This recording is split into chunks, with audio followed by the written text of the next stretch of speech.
என்ன நான் பேசக்கூடிய அரசியலை உள்வாங்கிக் கொள்ளக்கூடிய எந்த ஒரு இளைஞனும் விடுதலை சிறுத்தை விட்டு போக மாட்டான். ஒன்று.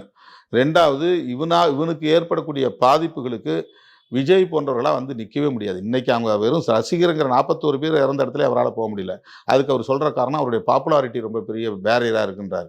அப்படிலாம் ஒன்றுமே கிடையாது. லீடர்லாம் எவ்வளவோ பெரிய பாப்புலாரிட்டி இருந்தவங்களாம் லீடர் கீழே போய் இறங்கி தான் வந்து அதுக்கு பிறகு மக்களுடைய செல்வாக்கு அடைஞ்சிருக்கலாம்.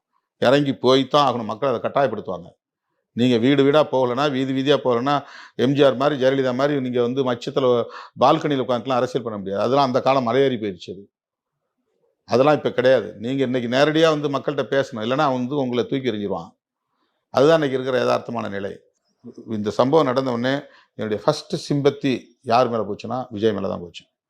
சொல்லப்போனால் நான் வந்து அவரை தொடர்பு கொண்டு ஆறுதல் சொல்லலாங்கிற அளவுக்கு என்னுடைய உளவியல் இருந்துச்சு.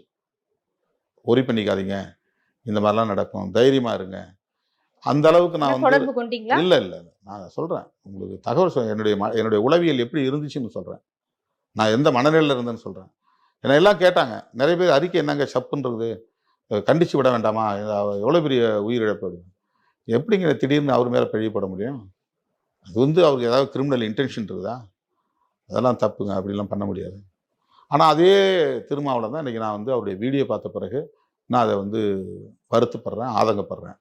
இந்த ஆதங்கங்கிறது வந்து அவர் கிரிமினல் இன்டென்ஷனோடு இதை பண்ணிட்டார் அப்படிங்கிற ஆதங்கம் கிடையாது. அவர்கிட்ட வந்து ரொம்ப அதீதமான நெக்லிஜென்ஸ் இருக்குது.